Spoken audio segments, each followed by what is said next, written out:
et le moulin Hélios. Alors, avant de parler du moulin Hélios, j'aimerais bien que nous voyions quelques images.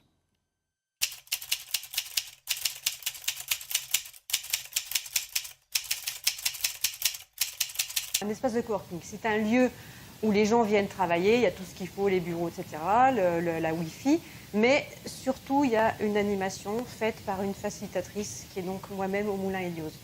Je leur amène mon réseau, le réseau de tous les partenaires locaux. Je suis là pour les aider à partager entre eux, je suis là pour leur proposer de travailler avec d'autres personnes. Je suis là pour animer et faire des ateliers, des conférences.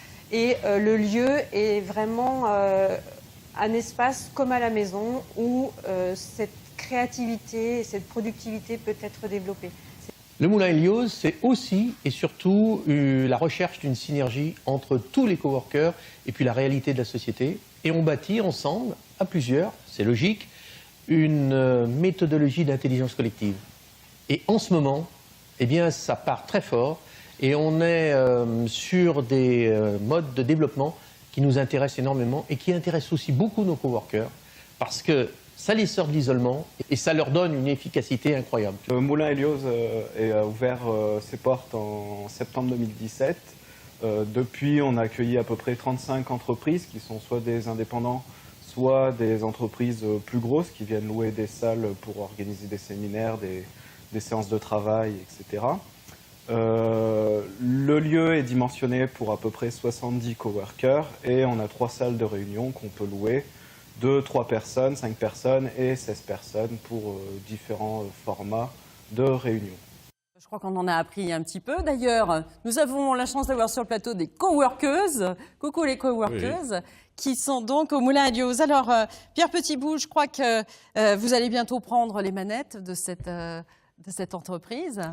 Peut-être bien, c'est bien ça? Oui, peut-être bien. Aujourd'hui, c'est Paul Desplaudes et puis on a vu Jean Duverger à l'écran qui est donc le vice-président. C'est un espace qui est accessible, alors, 2 jours et 2 nuits, 5 jours sur 7. Avec 7 jours sur 7, 24 heures sur 24, pour les personnes qui sont permanents, qui ont pris leur cotisation mensuelle, qui ont donc un badge, qui rentrent quand ils veulent, comme ils veulent, et qui sont comme chez eux. D'accord. Vous êtes relié à un réseau qui s'appelle La Cordée, je crois. Alors, l'état d'esprit dans lequel on a créé cet espace de coworking s'inspire des travaux de La Cordée, qui est bien connu aujourd'hui sur le plan national. C'est une ambiance avant tout dans un espace de coworking. C'est la liberté de ceux qui viennent. Ils viennent quand ils veulent, ils ressortent quand ils veulent. Ils n'ont pas de bail à durée indéterminée. On peut venir pour 1 heure, une demi-journée, une journée. Absolument. On peut venir avec une équipe en réunion chez vous. Vous mettez quand on à en a disposition. besoin, comme on en a besoin. Je croyais la salle de réunion et le café et le thé.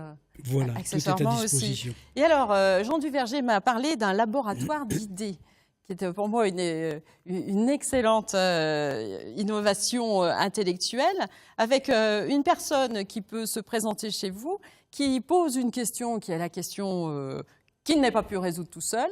Vous mettez une dizaine de personnes autour de la table, des gens divers, variés, de tous niveaux et de tous horizons, pour essayer de répondre à sa question avec un budget d'une demi-journée. C'est bien ça? Oui, c'est ça. Enfin, en allant un petit peu vite, c'est ça.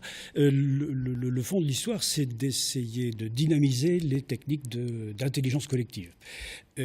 Quand on est face à un problème complexe, on ne peut pas le résoudre tout seul. Il faut être plusieurs, avoir plusieurs angles de vue, pouvoir échanger par rapport à toute cette matière à analyser. Et donc, on crée effectivement des temps de travail avec une méthode qui s'appelle Synergie 4, qui est un petit peu connue, mais ce n'est pas forcément la seule.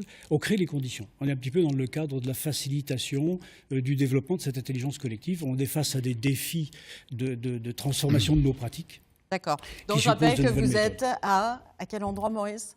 Non, moi je voulais... Saint-Priest-en-Jarret. Saint-Priest-en-Jarret. Moulin d'Hélios, moi, quand je suis venu vous voir, pourquoi Moulin? Parce qu'on rentre comme dans un moulin, non Oui. Alors, donc, Hélios est bien connue depuis une quarantaine d'années. Bien sûr. Elle a soutenu les démarches d'économie d'énergie. Celles-ci ont été transférées. Donc, on a aujourd'hui deux activités. Le moulin, eh bien, c'était pour l'espace de coworking, parce que le moulin, c'est effectivement un lieu où on entre comme on veut. C'est aussi un lieu de rencontre. C'était des espaces qui étaient souvent mis sur des frontières, au bord de la rivière ou à la cime de la montagne pour les aspects de vent. Donc, on est vraiment un espace d'interaction. Voilà. Bah, écoutez, on viendra vous voir avec grand plaisir. Merci d'être venu, Pierre Petitbou. Et puis, je vous encourage tous à aller notamment au Moulin Lioz, puisque